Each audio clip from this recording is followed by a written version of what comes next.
सिद्धांत सांगतोय नाही बाबा,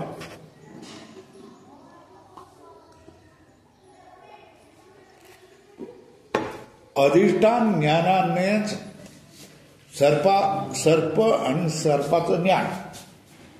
परत परत लक्षात घ्या, सर्प रज्जूच्या ठिकाणी आहे म्हणजे बाहेर आहे, आणि सर्पाचं ज्ञान बाहेर नाही, अंतःकरणामध्ये. हा फरक आपण लक्षात घ्या, समजलं. आता नियम काय सांगितला? अधोरेखा करा. अधिष्ठान ज्ञानानेच सर्प ज्ञानाचा नाश होतो. काय होतं? निर्णय काय सिद्धांताच्या दृष्टीने काय सांगतो?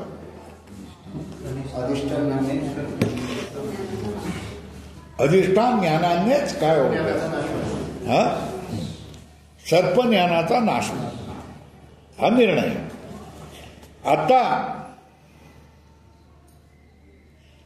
अधिष्ठान ज्ञानाने कल्पिताची निवृत्ती होते, हाच सिद्धांत आहे. अधोरेखा करा, अधोरेखा करा. अधिष्ठान ज्ञानानेच कल्पिताची निवृत्ती, हाच सिद्धांत सांगतो.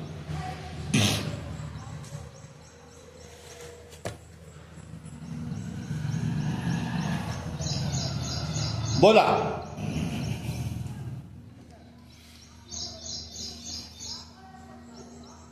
घट उपहित चैतन्य, पट उपहित चैतन्य, अंतःकरण उपहित चैतन्य, असं मी म्हटलं तुम्हाला समजावण्यासाठी.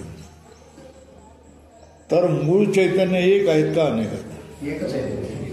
बरोबर आहे, ठाम आहेत ना, कधीच विसरायचं नाही. काय कधीच विसरायचं नाही. काय मूळ चैतन्य किती आहे? एकच आहे. बरं ना, मग आपण घट उपहित चैतन्य, पट उपहित चैतन्य, रज्जू उपहित चैतन्य, अंतःकरण उपहित चैतन्य असं म्हणतो. ते कशासाठी? असं का म्हणतो? हा अज्ञानानं विषय समजून देण्यासाठी. काय कशासाठी? अज्ञानानं विषय समजून. पण आमचा निर्णय काय? आमचा निर्णय काय? मूळ चैतन्य एकच आहे. काय मूळ चैतन्य एकच आहे, आमचा सिद्धांत. पण समजावून देताना आपण काय करतो? वेगवेगळे भाग करतो. कशासाठी? समजावण्यासाठी. बरोबर आहे. बर, मूळ चैतन्य एकच आहे, त्यात केव्हाही भेद नाही. अधोरेखा करा, हा आपला दृढ निश्चय असला पाहिजे. काय मूळ चैतन्य एकच आहे, त्यात केव्हाही भेद नाही. बरोबर आहे. मग आपण काय केलं? दोन खांब केले. इथं रज्जू उपहित चैतन्य, अंतःकरण उपहित चैतन्य असं आपण केलंय. मग रज्जू उपहित चैतन्य एक, अंतःकरण उपहित चैतन्य दोन, घट उपहित चैतन्य तीन, असे जे वेगवेगळे चैतन्याचे भेद हे कशासाठी केले? विषय समजून देण्याच्या सोयीकरता. अधोरेखा करा.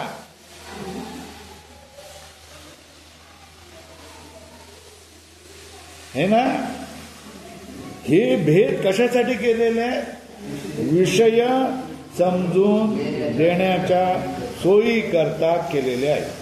बरोबर आहे. मग आता रज्जू हा भेद कोणामुळे? अंतःकरण हा भेद कोणामुळे? घट हा भेद कोणामुळे? दिले खाली. रज्जू, अंतःकरण व घट इत्यादी या उपाधी आहेत. समजलं ना? कोण आहे? रज्जू, अंतःकरण व घट इत्यादी उपाधीमुळे केले जातात. बरोबर आहे. उपाधी कोणत्या? रज्जू, अंतःकरण, घट. बरोबर आहे. ही उपाधी. मग उपहित कोण? चैतन्य. कुठला? रज्जू उपहित चैतन्य, अंतःकरण उपहित चैतन्य आणि घट उपहित चैतन्य. बरोबर आहे.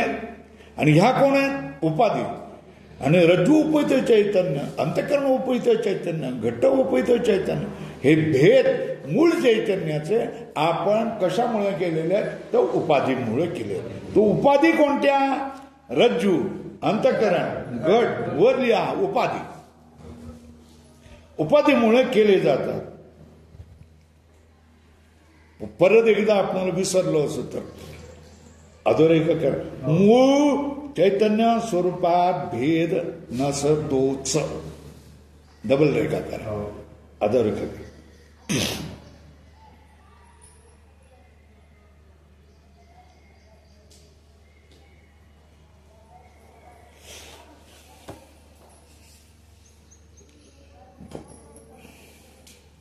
हे एकदम पक्क ज्ञान झालं की नाही बघा, है ना.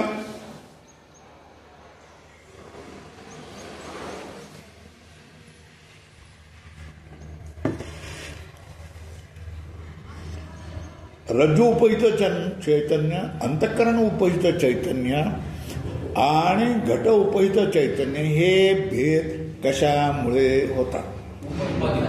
उपाधी कोणत्या? रज्जू हे ना, अंतःकरण आणि घट. बरोबर लक्षात आलं. ज्यावेळेला प्रकाश पडतो, बरोबर आहे, प्रकाश पडतो त्यावेळेला आपल्याला काय करतोय? रज्जू दिसतो. बरोबर आहे. मग आपलं अंतःकरण आहे, हे अंतःकरण काय जातं? त्या रज्जूला जाऊन भेटतं, खेटतं आणि त्या आकाराचं होतं. बरोबर आहे. त्या अंतःकरण कसं आहे? मारुतीच्या शेपटासारखं आहे, जेवढं पाहिजे तेवढं लांब जाऊ शकतं. बरोबर आहे ना. तर हे अंतःकरण लांब झाला. बरोबर. त्या अंतःकरण उपहित जे चैतन्य आहे ना, हे चैतन्य सुद्धा काय होतं? लांबवर होऊन जातं, त्याच्या बरोबर जात असतं. आता बघा, रज्जू दिसला ना का, रज्जू उपहित चैतन्य त्याच्या बरोबर आहे. हा एवढाच रज्जू आहे, केवढा? तर अंतःकरण त्याला जाऊन खेटलं, भिडलं, तर अंतःकरण किती आकाराचं झालं? तेवढ्याच आकाराचं झालं. किती आकाराचं झालं? आणि त्याच्यामधला असणारा आभास सुद्धा किती रूपाचा? तेवढ्याच आकाराचं झालं. तेव्हा ज्ञान काय होतंय? रज्जू हे ज्ञान होतं. बरोबर आहे. बघा,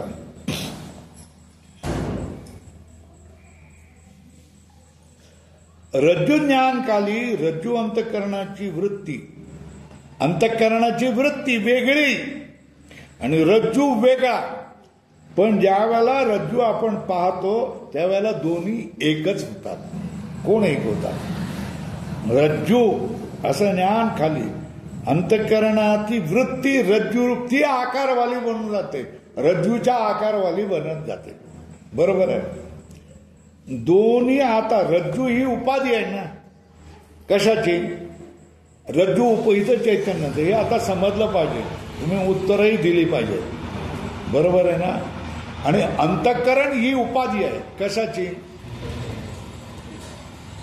अंतःकरण उपहित चैतन्याचं. हे बघा, आता हा रज्जू आहे ना, त्याच्यावर हे कोण आहे? रज्जू उपहित चैतन्य.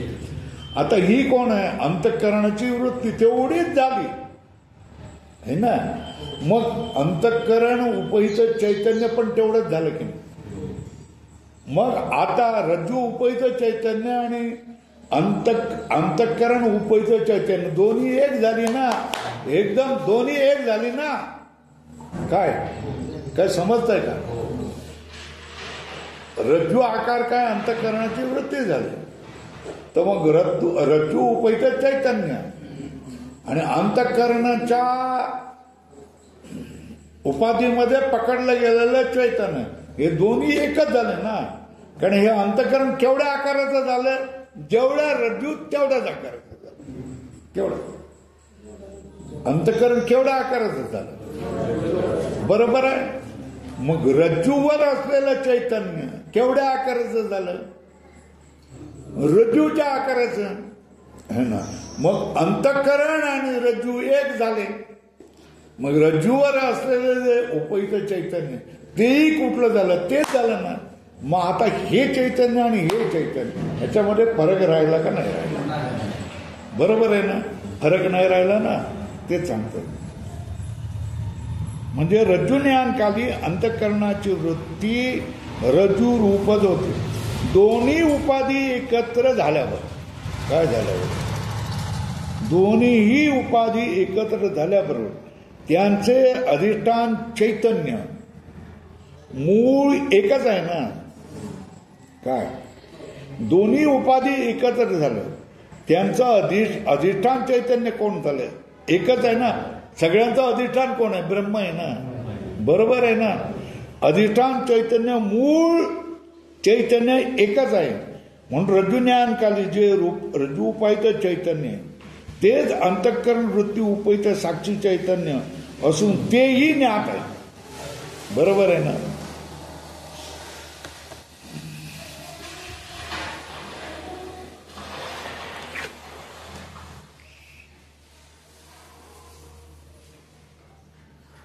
रज्जू ज्ञात झाला ना की त्याच्यावर असलेलं तेवढ्याच आकाराचं चैतन्य पण रज्जू उपहित चैतन्य हे पण ज्ञात झालं.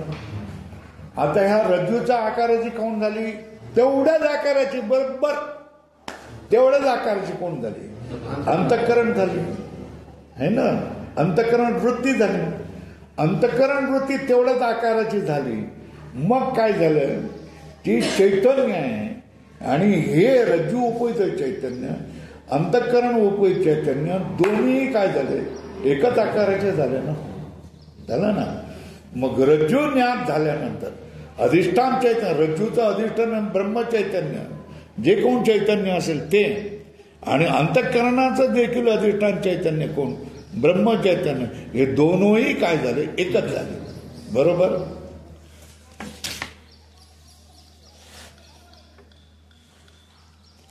म्हणून रज्जुज्ञान खाली रज्जू उपहित चैतन्य आणि अंतःकरण वृत्ती उपहित साक्षी चैतन्य असून तेही ज्ञात आहे. याकरता रज्जुज्ञानाने सर्प व त्याचे ज्ञान निवृत्त होते ना. आता बघा कुठे इकडे दाखवलं, हा रज्जू आहे, हे अंतःकरण आहे. अंतःकरणावर कोण आलेलं आहे, सर्पाचं ज्ञान आलेलं आहे. रज्जू वर अविद्येवर कोण आलेलं आहे, सर्प आलेला आहे. रज्जूचं ज्ञान झालंय. रज्जूचं ज्ञान झालं कधी, अंतःकरण ज्या वेळेला रज्जू आकाराचं बनलं त्यावेळेला रज्जू उपहित चैतन्य आणि अंतःकरण उपहित चैतन्य हे दोनच्या दोन्ही काय झाले, एक झाले. याच्यामध्ये भेद राहिला नाही. मग रज्जू उपहित चैतन्य ज्ञात आहे, मग अंतःकरण उपहित चैतन्य काय झालं, त्याच आकारावालं असल्यामुळे तेही ज्ञात झालं. तेही ज्ञात झालं. मग हे अधिष्ठानाचं ज्ञान झालं. हे अधिष्ठानाचं ज्ञान झालं मग सर्प ज्ञान सुद्धा काय झालं, नष्ट झालं. दोन्ही अधिष्ठान एकत्र झाल्यामुळे इतकी एकत्र झाली की त्याच्यावरची चैतन्य देखील काय झाले, एकत्र झालं.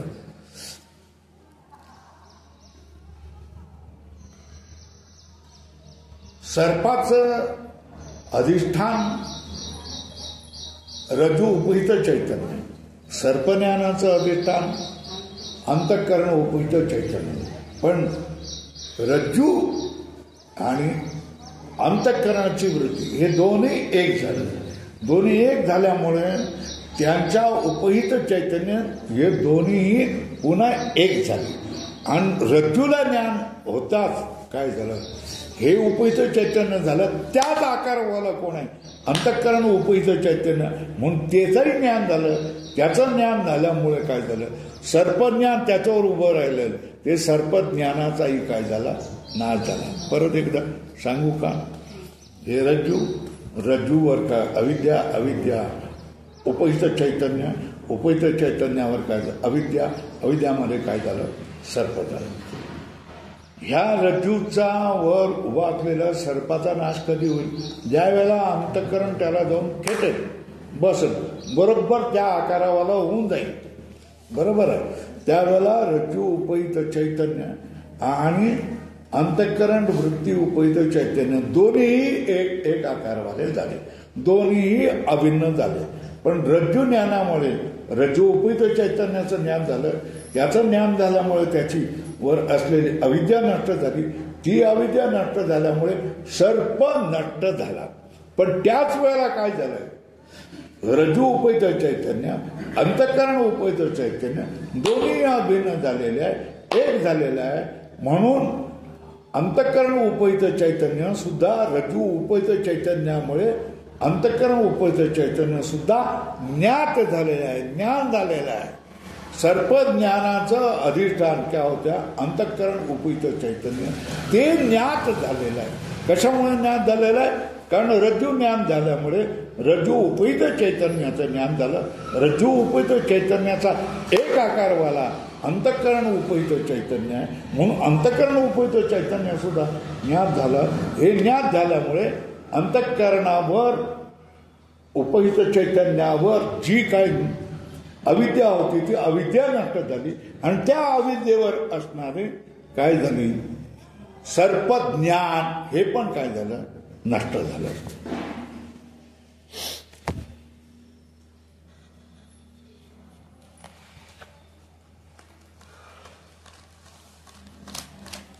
याकरता रज्जूवाचं ज्ञान झाल्याबरोबर सर्पही एका वेळेलाच नष्ट होतं आणि त्याचं ज्ञानही काय होतंय निवृत्त होते असे म्हणण्यास कोणतीच हरकत नाही.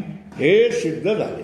काय झालं, एका रज्जूचं ज्ञान झाल्याबरोबर सर्पही नष्ट होतो आणि अंतःकरणात असलेलं सर्पाचं ज्ञानही त्याच वेळेला नष्ट होतं. कारण रज्जू उपहित चैतन्य अंतःकरण उपहित चैतन्य दोनही एक आकारवाले झालेले असतात. बरोबर आहे.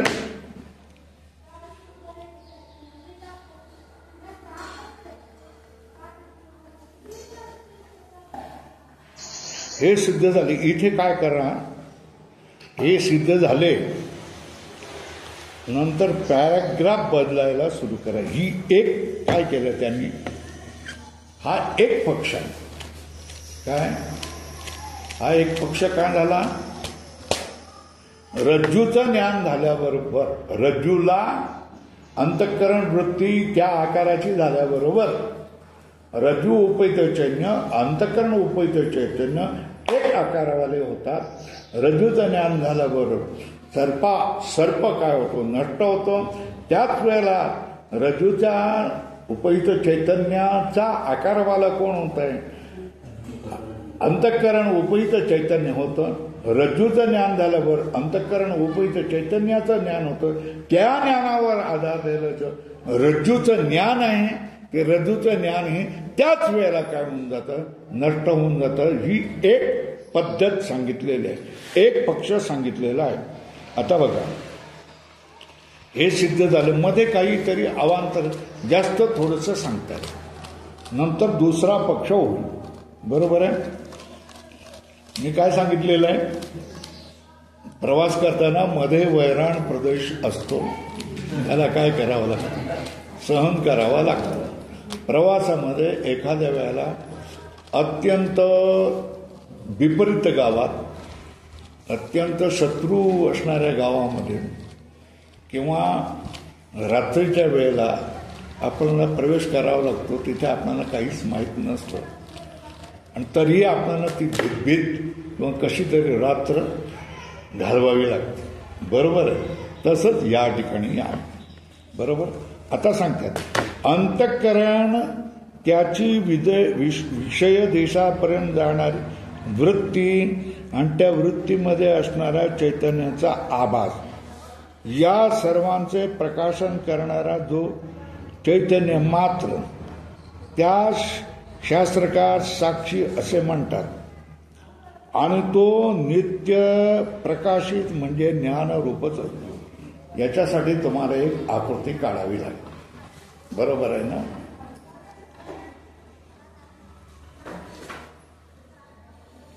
इथे लिहा पहिला एक लिहिलं, त्याच्या पुढे लिहा अंतःकरण लिहिलं. खाली लिहा 2.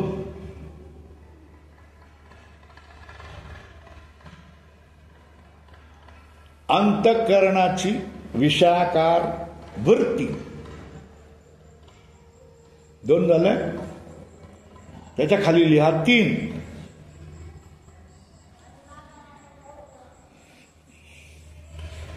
लिहिलं.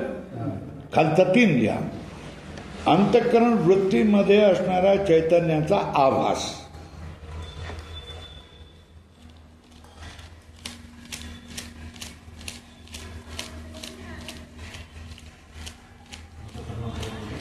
बरोबर आहे.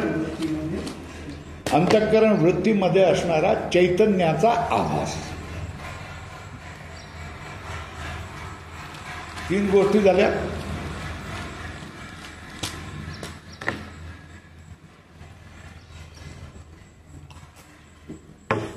पहिल्यांदा 3 पदार्थ समजले की नाही हे तुम्ही मला सांगा.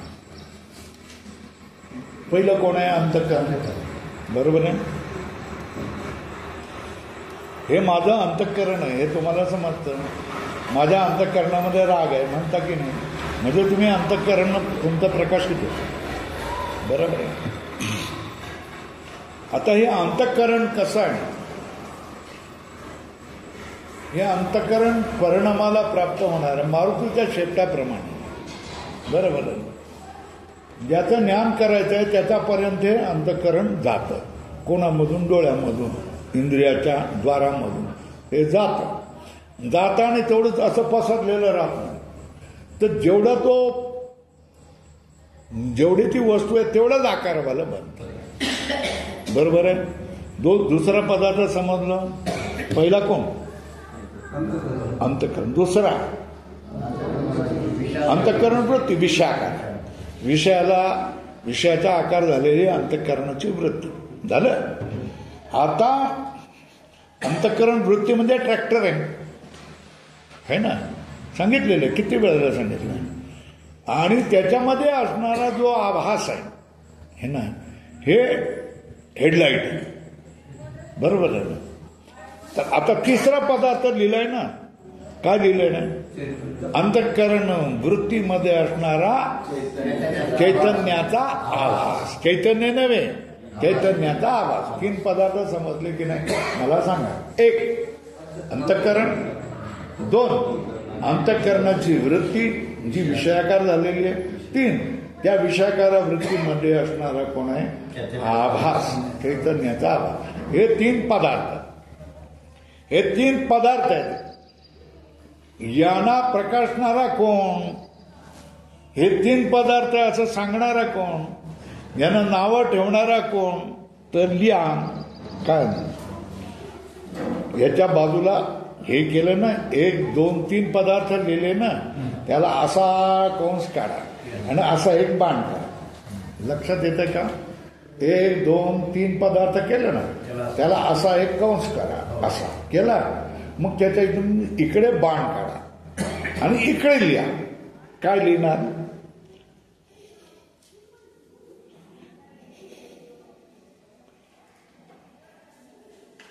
प्रकाश करणारं चैतन्य.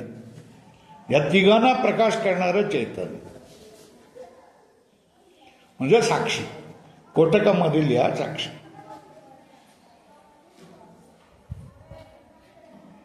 है ना? झालं का? समजलं का?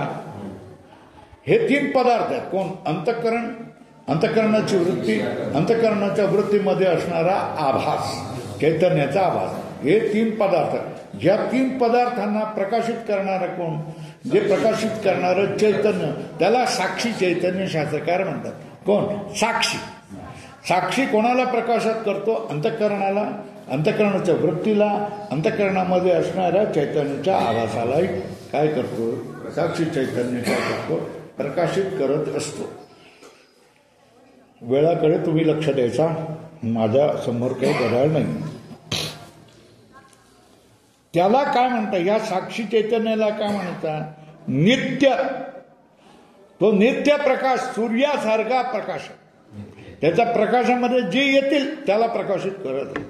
अंतःकरण आलंय, अंतःकरणाला अंतःकरण वृत्ती आली अंतःकरण वृत्तीला, अंतःकरण वृत्तीमध्ये असलेला आवाज आला त्याला प्रकाशित करणारा.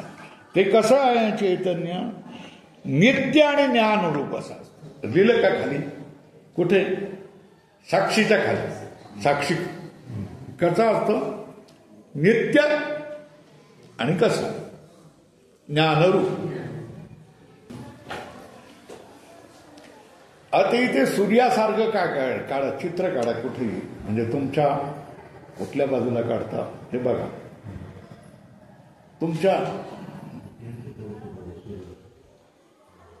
तुमच्या डाव्या बाजूला काढा चित्र सूर्यासारखं, है ना? हा कोण? साक्षी. बरोबर आहे? हा कोण? साक्षी. तुमच्याकडे बघून तुम्ही करा. डाव्या बाजून उजवीकडे. आता हे बघा, इथे मध्ये काढा, असं गोल आकृती काढा. याला म्हणायचं अंतःकरण. आरशासारखं.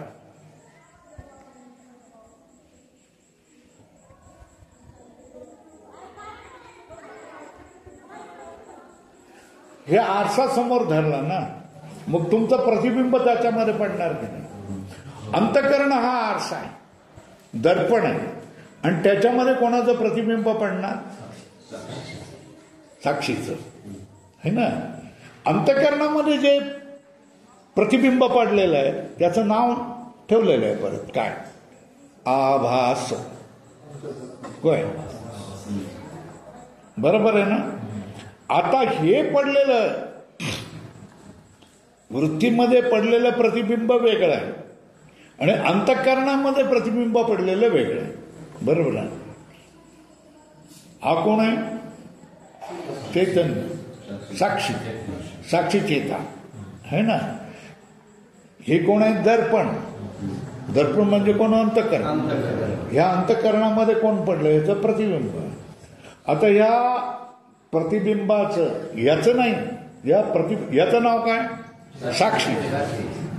आता या अंतःकरणामध्ये प्रतिबिंब पडलेलं आहे, याचं नाव नामकरण बारसं करा. हा, आभास. याचं नाव काय? बरोबर आहे ना? याचं नाव ठेवलं, बारसं केलं काय? याचं नाव काय? भास, आभास. अंतःकरण आणि त्याच्यामध्ये असणारा आभास. बरोबर आहे?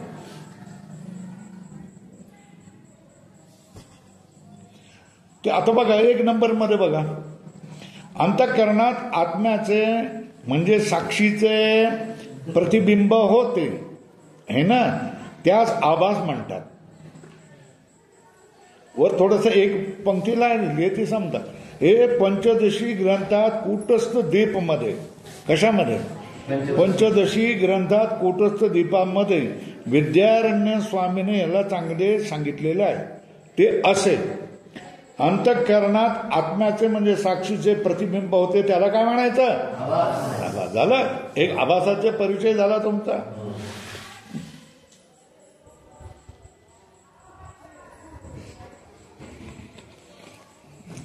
हे आत्मा आनंद रूप कसा आहे हे उत्तर सांगतेवेळी त्या तरंगाचे प्रारंभी सांगितलं, हे सांगून झालेलं आहे.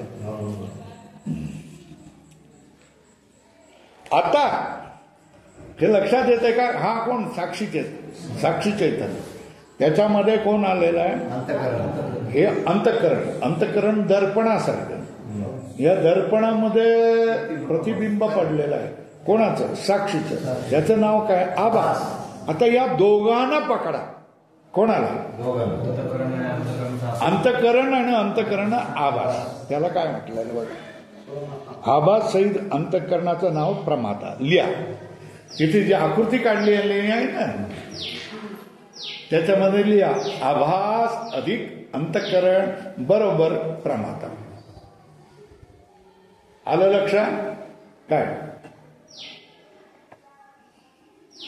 आभास सहित अंतःकरण बरोबर काय? प्रमाता. बरोबर. प्रमाता कोणाला म्हणायचं?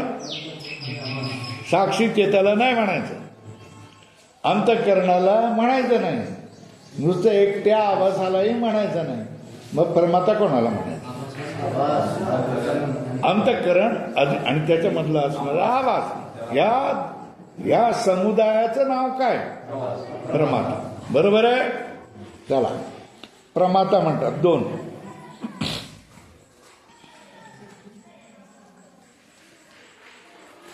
आता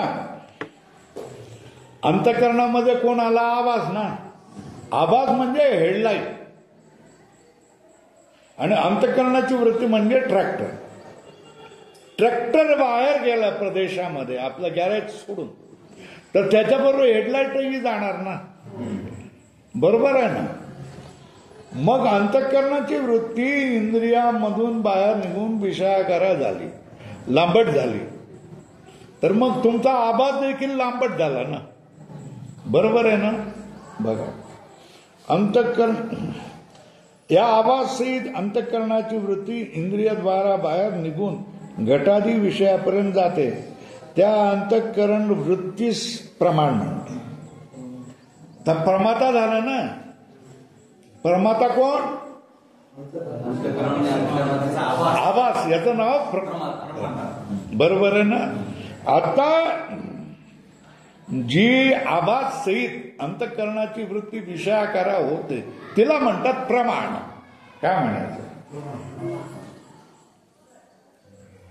अंतःकरणाची विषयाकारा आवाज सहित अंतःकरणाची विषयाकारा वृत्ती तिला काय म्हणायचं? प्रमाण. काय म्हणायचं?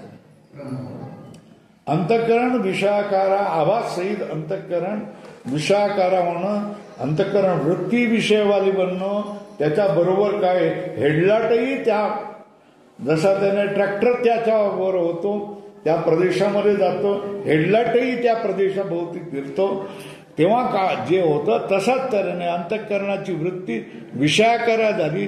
त्या वृत्तीमध्ये असणारा आवाजही विषयाकारा झालं की त्याला काय म्हणायचं? प्रमाण. कशाला म्हणायचं? अंतःकरण वृत्तीस, आवाज सहित अंतःकरण वृत्तीस काय म्हणायचं? प्रमाण म्हणायचं.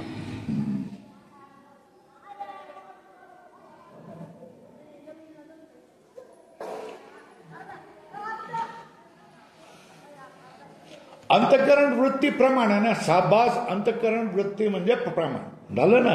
परत परत समजावून सांगतो, इतक्या वेळेला समजावून कोण नाही सांगणार.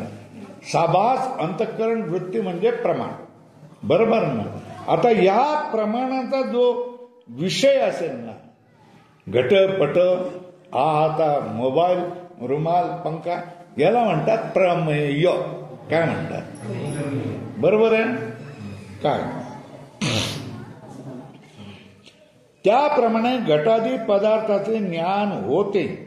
त्या घटादी विषयात घटादी पदार्थाचे ज्ञान होते. त्या घटादी विषयास प्रमेय म्हणतात. ज्ञानाचा प्रमेय म्हणजे ज्ञानाचा विषय.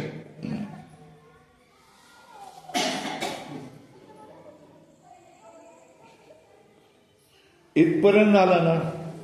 किती पदार्थाचं ज्ञान झालं तुम्हाला सांगा? प्रमाता, प्रमाण आणि प्रमेय या त्रिपुटीचं म्हणजे 3 पदार्थांचं ज्ञान तुम्हाला झालं. केवढ्या पदार्थाचं ज्ञान झालं? प्रमाता, प्रमाण आणि प्रमेय. प्रमाता म्हणजे कोण?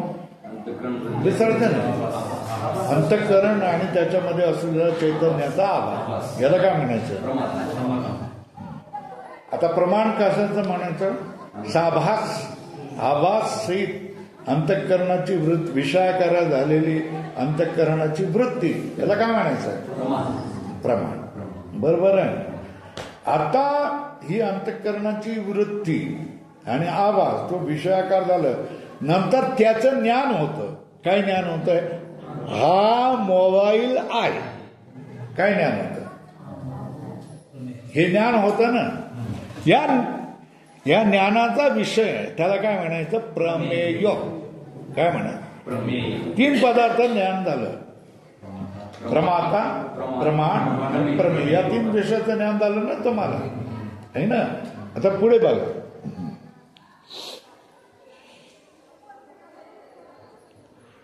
आवाज सहित अंतःकरणाची वृत्ती कुठल्याही याला व्यापलं तर ज्ञान झालं. रुमाल काय झालं? म्हणायचं झालं तर हा रुमाल आहे असं ज्ञान झालं ना. बरोबर आहे. आता शाबाज अंतःकरणाची वृत्ती याली झाली तर याला काय म्हणणार? ज्ञान झालं. कसं ज्ञान झालं? हा पंखा आहे. शाबाज अंतःकरण वृत्ती याला या विषयाकार झाली तर याला काय म्हणायचं? हा ग्लास आहे असं ज्ञान झालं. बरोबर आहे. हे ज्ञान होतं. बरोबर. कोणाचं? विषयाचं ज्ञान होतं. बरोबर.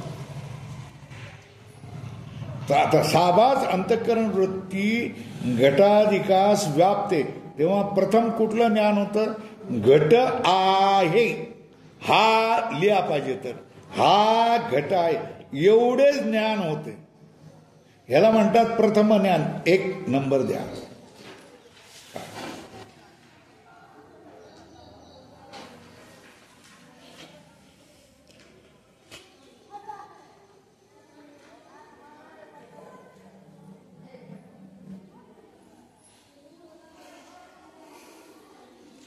बघा ट्रॅक्टर गेला ना कुठल्या तरी प्रदेशात गेला की त्याच्याबरोबर हेडलाईट जात.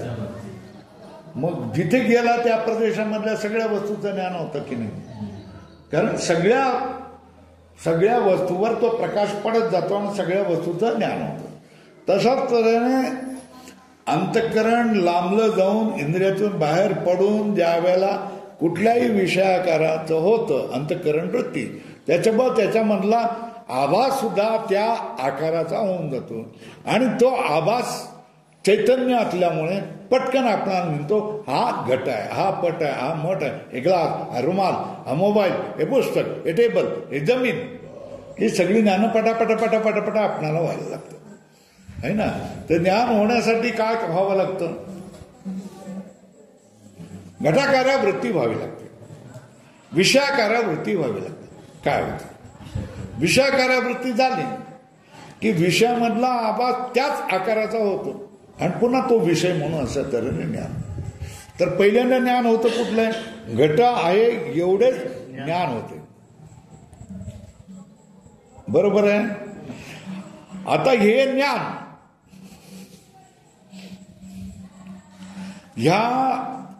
हे सगळे जे प्रकार चाललेले आहेत ना त्याचा एक राजा आपल्या मध्ये बसलेला आहे. त्याचं नाव काय? हे सगळे जे प्रकार चाललेले आहेत ना ते पाहत बसणारा आणि प्रकाशित करणारा एक राजा बसलेला आहे. त्याचं नाव काय? साक्षी.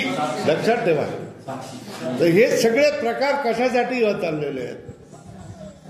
अंतःकरणाची वृत्ती बाहेर गेली, विषयाकारा झाली, त्याबरोबरच अंतःकरणाच्या वृत्तीमध्ये असणारा आवाज तो पण विषयाकारा झाला. त्याच्यानंतर काय झालं? घट हे ज्ञान झालं. घट आहे असं ज्ञान झालं. बरोबर आहे. आता हे ज्ञान घेऊन अंतःकरणाची वृत्ती हे ना अंतःकरणामध्ये येऊन त्या राजाला म्हणजे साक्षीला दिलं तर ज्ञान कसं होतं? मी घट जाणला आहे. काय? मला घट ज्ञात आहे. मी घटाला समजलो. हे केव्हा होतं? तिकडे फिरून जेव्हा हे सगळं ज्ञान आतमध्ये येऊन ठीक आहे असं करून साक्षी चेताला दिलं जातं तेव्हा त्याला काय होतं? मी घट जाणला आहे. मला घट ज्ञान आहे. मला घटाचे ज्ञान झाले असं होतं. चला पुढे चला. प्रथम कुठलं ज्ञान होतं? हा घट आहे. 1 नंबर लिहिला ना. नंतर ते घटज्ञान प्रमात्यापर्यंत येऊन पोचते. कोण प्रमाता? कोण आहे? अंतःकरण ना आभास. हा म्हणून कोण आहे? प्रमाता. हे घटज्ञान प्रमात्यापर्यंत येऊन पोचले म्हणजे मग मी घट जाणला असे ज्ञान होतं. ते ज्ञान पहिलं काय ज्ञान होतं? हा घट आहे.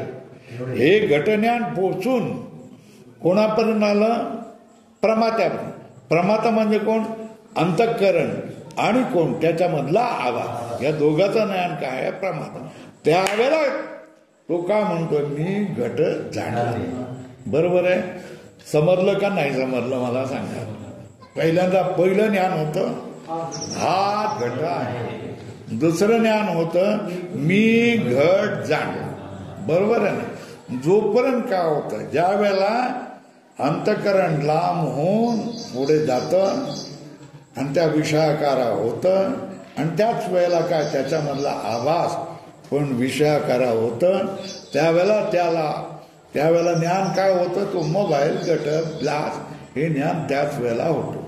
पण तेच ज्ञान काय होत आहे ज्या वेळेला घटज्ञान प्रमात्यापर्यंत येऊ. प्रमाता म्हणजे कोण सांगितलं अंतःकरण अधिक त्याच्यामधला आभास त्या येऊन पोचते म्हणजे मग मी घटच जाणला असे ज्ञान होते. आता बघा 3 शब्द आहेत ना. मी घट जाणला असे 3 शब्द आहेत ना. लिहा तिथे मी घट जाणला है ना.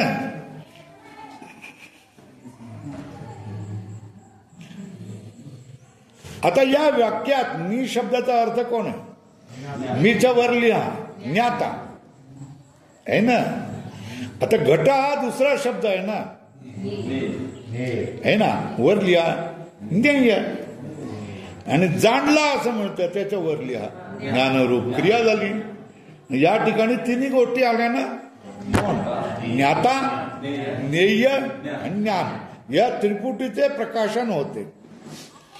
मी घट जाणला या वाक्यात मी शब्दाचा अर्थ कोण आहे ज्ञाता. नंतर ज्ञाताने प्रकाशित ज्ञाताला जे जाणलाय तो विषय कोण ज्ञेय म्हणजे कोण घट. आणि त्या ज्ञाताने ज्या विषयाला जाणण्याची क्रिया केली ती क्रिया मतलब ज्ञान. ज्ञाता ज्ञेय ज्ञान. मगाशी कुठलं बघितलं प्रमाता प्रमेय आणि प्रमाण म्हणलं. आता कोण आहे ज्ञाता ज्ञेय आणि ज्ञान. बघितलं या त्रिपुटीचे प्रकाशन होते. म्हणजे काय होतं या तिन्हीचं प्रकाशन होतं म्हणजे काय म्हणजे ज्ञाता ज्ञान ज्ञेय या तिघांनाही जाणलं जात आहे ना. ज्ञाता कोण आहे मी आहे. ज्ञेय कोण आहे घट आहे. आणि क्रिया कुठली झालेली आहे ज्ञान क्रिया चालू आहे. तर या तिघांनाही जाणलं जातं या ठिकाणी. बरोबर आहे. आता इथपर्यंत आला या ठिकाणी एक जसं एक वैराण प्रदेश संपल्यानंतर दुसरा वैराण प्रदेश येतो ना तशाच तऱ्हेची इथे एक उदाहरण म्हणून सांगतायत. बरोबर आहे ना. इथे त्याने काय करायला पाहिजे होते अभिप्राय सांगून जायला पाहिजे पण मोह आवरत नाही विद्वान लोकांना सुद्धा. अधिक सांगूया म्हणून. बरोबर ना. आता याच उदाहरण असे कोष्टक करा त्या ठिकाणी है ना. त्या ठिकाणी कोष्टक करा आणि वर लिहा उदाहरण.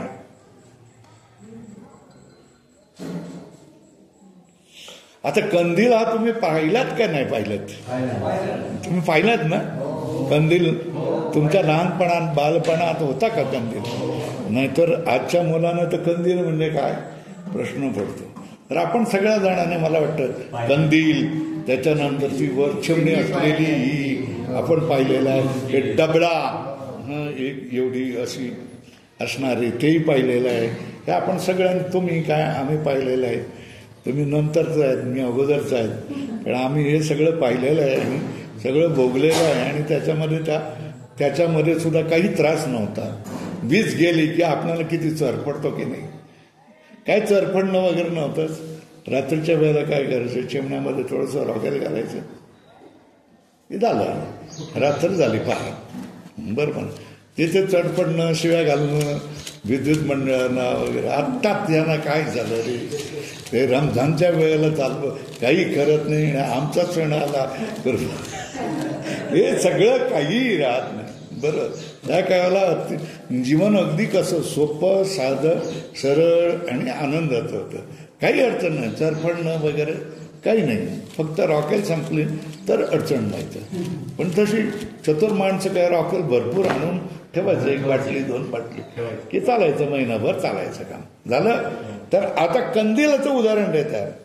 कंदील कसा असतो, मध्ये एक काय दीप असतो आणि त्याला आवरण हवा लागू नये म्हणून काय त्याची एक काच लावलेली असते, बरोबर आहे.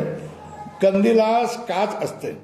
प्रथम कंदिलाच्या आतील मुख्य दीपाचा प्रकाश होतो, तो कुठून येतो, काचेपर्यंत येतो. मग ती काच त्याला जाऊ देते ना, मग काचेचंही काम आहे ना, मग प्रकाश काचेच होतो. मग तेथून बाहेरच्या पदार्थापर्यंत जाऊन तेथील पदार्थांना प्रकाशित करतो ना, बरोबर आहे ना. मग काचेतील प्रकाश आपण ज्ञाता समजू. कशाला आता ज्ञाता कोणाला समजायचं, काचेतील प्रकाशाला, तो मुख्य प्रकाशाला नाही, कोणाला, काचेतील प्रकाश. बस बाळा बसायचं असेल तर, देवाला जायचं असेल तर इकडून जा देवाला, त्या बाजूने देवाचं दर्शन घ्यायचं असेल तर. आता या काचेतील प्रकाशाला काय समजायचं, ज्ञाता समजायचं. तो विषयाबाहेर जातो त्याला काय म्हणायचं, ज्ञान समजू. आणि ज्या पदार्थ त्याने दाखवले त्याला काय म्हणायचं, ज्ञेय समजू, आहे ना. तर आता इथे किती झाले, ज्ञाता, ज्ञान नाही. उदाहरण समजलं का नाही समजलं. मध्ये दीपक आहे, त्याला आवरण म्हणून काच आहे ना, आणि बाहेर कुठला आहे, विषय, बरोबर आहे ना. तर ज्या वेळेला दीपक आहे तो दीपक आपला जळतच असतो ना, सतत जळत असतो. मग त्याचा प्रकाश कुठपर्यंत, काचेपर्यंत. काच त्याला ग्रहण करते. या काचेला काय म्हणायचं, ज्ञाता म्हणायचं, बरोबर आहे ना. आता हा बाहेर जाणं ह्याला काय म्हणायचं, ज्ञान म्हणायचं. आणि ज्या विषयाला प्रकाशतो त्याला काय म्हणायचं, ज्ञेय म्हणायचं. ज्ञाता, ज्ञान आणि ज्ञेय, या 3 गोष्टी तुम्हाला समजावून सांगितल्या. ज्ञेय समजू. जेव्हा हा ज्ञाता, ज्ञान व ज्ञेय यामध्ये प्रकाशनाचा व्यवहार होतो तेव्हा आतमध्ये कोण असतो, आतमध्ये कोण असतो, काचेचा आतील मूळचा दिवा प्रकाशितच मानला पाहिजे ना, अधोरेखा करून. काय करतो, बरोबर आहे. ज्ञातालाही प्रकाशणारा कोण, आतलाच. ज्ञानालाही प्रकाशणारा कोण, आतलाच. ज्ञेयालाही प्रकाशणारा कोण, मध्ये ते 3 आडबेलेलं सगळं काय काय प्रकाशनाचं काम करायचं. मी ज्ञाता आहे, मला घटाचं ज्ञान झालं, मला बाहेरच्या पदार्थाचं ज्ञान झालं. नंतर कोण आहे, ज्ञानरूप क्रिया आहे. नंतर कोण आहे, ज्ञेय पदार्थ. काचेच्या आतील मूळचा दिवा. आता हे 3 गोष्टीचं ज्ञान झालं ना, कोण, ज्ञाता, ज्ञान आणि ज्ञेय. आता ज्ञाता, ज्ञान आणि ज्ञेय या गोष्टीचं ज्ञान ज्याच्यामुळे झालं तो मूळ प्रकाश त्या ठिकाणी आहे असंच समजलं पाहिजे ना. काय बघ, तो मूळ प्रकाश त्या ठिकाणी आहे असं समजावं लागतं, आणि तो असतोच. आता तो मालविला तर पुढचा व्यवहार होईल का, पुढचा व्यवहार होणे शक्यच नाही. झालं. मग हे झालं ना, ज्ञाता, ज्ञेय आणि ज्ञान, आणि या 3घांना प्रकाशणारा मूळ दिवा. या गोष्टी तुम्हाला समजल्या ना. मग आता पुढे चला, मग समजलं तर पुढे जाऊया. त्याप्रमाणे जेव्हा साभास अंतःकरण, हे कोण झालं, ज्ञाता आहे ना. साभास अंतःकरण वृत्तीरूप हे काय झालं, ज्ञान. घटादी विषय कोण झाले, ज्ञेय. यामध्ये पहिलं ज्ञान काय होतं, मी घट जाणला असा व्यवहार होतो. तेव्हा मी घट जाणला, पहिलं ज्ञान घट, दुसरं ज्ञान मी घट जाणला असा ज्या वेळेला व्यवहार होतो तेव्हा आपल्याला म्हटलं पाहिजे की साक्षी प्रकाशित म्हटलंच पाहिजे ना.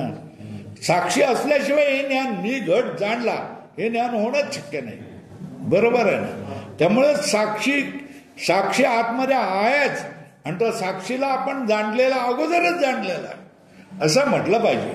साक्षीला जाणण्या न जाणण्याचा प्रश्नच येत नाही. ज्यावेळेला काय म्हणतो, ज्ञेय, ज्ञाता, ज्ञान ह्या 3 प्रकारच्या गोष्टी झाल्यानंतर त्यांचा जो मूळ प्रकाश, कंदिलातला मूळ दिवा असा जो होणार आहे, साक्षी आहे, तो साक्षी काय केलं आहेच, त्याचं ज्ञान झालंच असं समजलं पाहिजे.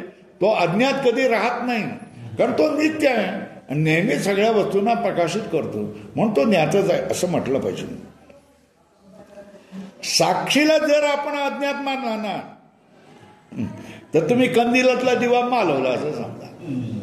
काय साक्षी अज्ञात असतो ना असं म्हटलेलं आहे ना, तर साक्षीला अज्ञात मानला तर तुम्ही कंदिलातला दिवा विझवल्यासारखा होऊन जाईल. ज्ञाता ज्ञान व या त्रिपुटीचा व्यवहारच होणार नाही. मग कोणीही ज्ञाता नाही, कोणीही ज्ञान नाही, कोणीही न्याय नाही. कधी साक्षी जर भिजवला तर, साक्षीचा माहीत नसेल तर, या 3 गोष्टी तुम्हाला शक्य नाही. यावरून काय होतं, निर्णय काय होतो, यावरून सर्व त्रिपुटीचे ज्ञानकाली साक्षी ज्ञात असतो. घ्या, करा, लाल करा, अधोरेखा करा. सर्व त्रिपुटीचे ज्ञानकाली साक्षी ज्ञात असतो. साक्षी जो ज्ञात असतो तो साक्षी.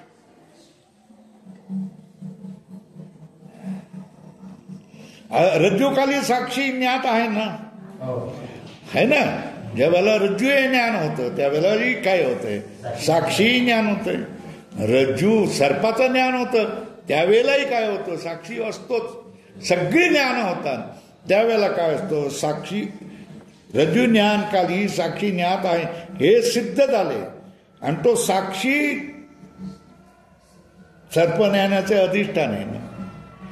म्हणून रज्जू ज्ञानकाली साक्षीचे ज्ञान आहे म्हणून सर्पज्ञानाचा नाश संभवतो हे सिद्ध झाले. नाही समजलं, मान नुसतं डोलून उपयोग आहे. प्रश्न का आलेला आहे,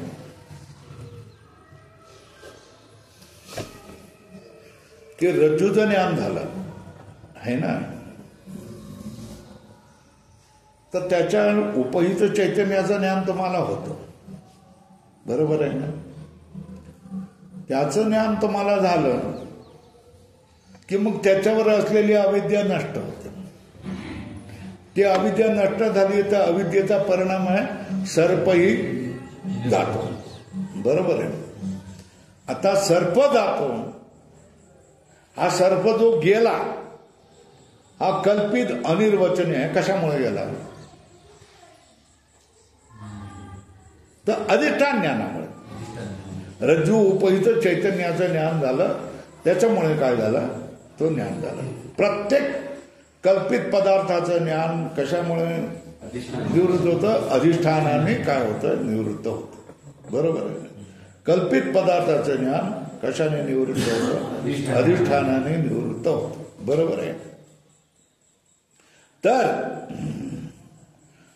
आता सर्प निवृत्त हो, कारण त्याच्या अधिष्ठानाचं म्हणजे रज्जू उपहित चैतन्याचं ज्ञान झालंय म्हणून सर्प निवृत्त होतोय हे आम्हाला समजलं, बरोबर. पण सर्प निवृत्त झाल्यामुळे आहे ना, सर्पाचं ज्ञान निवृत्त कसं होईल हा पूर्वपक्षाने प्रश्न विचारलेला. सर्पाचं ज्ञान का म्हणून निवृत्त व्हावं, तर त्याच्यावर तात्पुरतं स्पष्टीकरण आहे. अरे विषय असला तर ज्ञान होतो, विषय नसला तर ज्ञान नाही होतो. सर्पच ज्ञान, त्या सर्पाचं ज्ञान कसं होईल असं सांगितलं. त्याच्यावर पूर्वपक्ष कच्च्या गुरुचा चेला नाही, तो म्हणाला सर्पज्ञान हे देखील कल्पित आहे आणि कुठलाही कल्पित पदार्थ हा अधिष्ठान ज्ञाना वाचून निवृत्त होणार नाही. काय त्याच्यामुळे अधिष्ठानाचं ज्ञान जर नसेल तर सर्पाचं ज्ञान निवृत्त होणार नाही. सर्प निवृत्त ज्ञान झाला म्हणजे सर्पज्ञान पण निवृत्त व्हावं हे जमणं शक्य नाही. सर्पज्ञान निवृत्त होत, सर्पज्ञान ज्या अविद्येवर उठलंय, जी अविद्या ज्या अधिष्ठानावर उठलेलं आहे, त्या अधिष्ठानाचं ज्ञान झालं पाहिजे. म्हणजे काय, अंतःकरण उपहित चैतन्याचं ज्ञान झालं पाहिजे. बरोबर आहे. साक्षीचं ज्ञान झालं पाहिजे हे सांगितलेलं आहे. सर्व त्रिपुटचे ज्ञानकाली साक्षी आहे जे आपल्याला म्हणतोय ना, ज्ञान झालं, हे ज्ञाता आहे, हा ज्ञानाचा विषय आहे, हे सगळं झालं. हा सर्प आहे, हे सर्पाचं ज्ञान आहे, आणि हे सर्पाचं ज्ञान मला झालं असं ज्ञाता म्हणतो की नाही, है ना. हा सर्पाचा नाश झाला असं ज्ञाता म्हणतो की नाही. माझं सर्पज्ञान नष्ट झालं हे ज्ञाता समजतो की नाही. तर ज्ञेय कोण आहे, सर्पज्ञान झालं. ज्ञाता म्हणतो मला सर्पाचं ज्ञान झालंय, तर ज्ञाता आहे, आणि त्याच्यामध्ये ज्ञानाची क्रिया आहे, झाली की नाही. आणि ही याला जाणणारा तो साक्षी पण आहे, मग त्या साक्षीचंही ज्ञान झालं. तर साक्षीचं ज्ञान झाल्यामुळेच सर्पाचं ज्ञान होतं, हे या ठिकाणी सांगितलं. रज्जूचं ज्ञान झाल्याबरोबर सर्पाचं ज्ञान, सर्प संपून जातो. आणि त्याच वेळेला साक्षीचं ज्ञान झाल्यामुळे साक्षी ज्ञातच असतो. साक्षीचं ज्ञान असल्यामुळे सर्पाचं ज्ञान देखील काय होतं, सर्प ज्ञान हे पण काय होतंय, निवृत्त होतं. पण कधी रज्जू आणि अंतःकरण वृत्ती ही दोन्ही एकत्र झाली, त्यावेळेला साक्षी आपल्याला अंतःकरण म्हणजे अंतःकरणामध्ये असलेला प्रतिबिंब हा कोण, ज्ञाता असतो. आणि या सगळ्यांना प्रकाशनाला कोण असतो, साक्षी असतो. या साक्षीला प्रकाशल्याशिवाय ज्ञाता, ज्ञेय आणि ज्ञान हे होणं शक्य नाही. ज्ञाता, ज्ञेय आणि ज्ञान होत आहे, सर्पज्ञान नष्ट झालं. बरोबर आहे ना. हे काय झालंय, ज्ञेयाच्या नाशाचं ज्ञान आहे. बरोबर आहे. आणि हे ज्याला झालंय तो ज्ञाता आहे, हे ना. ते ज्ञान झालं, हे ज्ञान आहे. आणि सर्प ज्ञानाचा नाश हे ज्ञेय आहे. हे तिन्ही झालं. आणि हे तिन्ही जर ज्ञान झालं तर त्यांना प्रकाशनाला जो साक्षी आहे त्या साक्षीचंही ज्ञान झालं. म्हणजे साक्षीचं ज्ञान झालं. हा साक्षीच कोण आहे, अधिष्ठान आहे. या अधिष्ठानाचं ज्ञान झालं तर सर्प ज्ञानाच्या निवृत्ती होते. हे काय झालं, त्याने वेगळ्या पद्धतीने सांगितलं. बरोबर आहे. आता टाइम झाला, बरोबर पोचलो की. यावरून सर्व त्रिपुटचे ज्ञानकाली सगळ्यात ज्या वेळेला मी जाणलं, हे ना, मी याला जाणलं, मला याचं ज्ञान झालं, असं ज्ञेय, ज्ञाता आणि ज्ञान हे त्रिपुटचं ज्या वेळेला ज्ञान होतं त्यावेळेला काय होतंय, साक्षी ज्ञात होतोच. कारण तो प्रकाश आहे ना. जसा प्रकाश आहे तो जसा कंदिलाच्या काचेमधून म्हणजे ज्ञाताला प्रकाशतो, पण त्याच्यानंतर त्याच्यामध्ये असणाऱ्या ज्ञानालाही प्रकाशतो आणि त्याच्या बाहेर असणाऱ्या ज्ञेयालाही प्रकाशतो. जर हा भिजून गेला तर हे तिन्ही प्रकाशित होत नाही. म्हणून ह्याचं ज्या वेळेला ज्ञान होत आहे त्यावेळेला तो प्रकाश आहे असं म्हणावं लागतं. बरोबर आहे. आता रज्जू ज्ञानकाली साक्षी ज्ञात आहे हे सिद्ध झाले. आणि तो साक्षी कोणाचा आहे, तो साक्षी कोण आहे, सर्प ज्ञानाचे अधिष्ठान असून रज्जू ज्ञानकाली साक्षीचे ज्ञान आहे ना. रज्जूचं ज्ञान होतं त्यावेळेला साक्षीचं ज्ञान नाही आहे असं तुम्ही म्हणू नका. रज्जूचं ज्ञान होतं त्यावेळेला साक्षीचंही ज्ञान होतं. कशा, सर्पज्ञान हा ज्ञेय, सर्पज्ञानाचा नाश हे ज्ञेय, सर्पज्ञानाचा नाशाला मी जाणलं हे ज्ञान, जाणणारो मी तो ज्ञाता. तशाच तऱ्हेने रज्जू निर्माण झाल्यानंतर सर्प नाही, सर्पाचा अभाव हे ज्ञेय, त्याच्यानंतर सर्पाचा अभाव झाला हे ज्ञान, सर्पाचा अभाव जाणणारा कोण, मी ज्ञाता ह्या तिन्ही इकडच्या त्रिपुटीला आणि इकडच्या त्रिपुटीला प्रकाशनाला कोण आहे? साक्षी. तो आहेच असं मानावं लागेल. तो जर विजला तर तिन्ही ज्ञान होणार नाही. ती तिन्ही ज्ञान होत आहेत याचा अर्थ काय? साक्षीचं ज्ञान आहे. रज्जू ज्ञानाच्या वेळेला साक्षीचं ज्ञान आहे म्हणून रज्जू ज्ञानाने सर्प जर काय केलं संपला तर का होऊ जा. त्याच वेळेला साक्षी ज्ञान असल्यामुळे रज्जू ज्ञानाचाही काय होतोय? नाश होऊन जातो, संपून जातो. आणि तो साक्षी सर्प ज्ञानाचे अधिष्ठान असून रज्जू ज्ञान खाली साक्षीचे ज्ञान आहे. हे अधोरेखा करा. रज्जू ज्ञान खाली साक्षीचे ज्ञान आहे म्हणून सर्प ज्ञानाचा नाश संभवतो. हे सिद्ध झालं.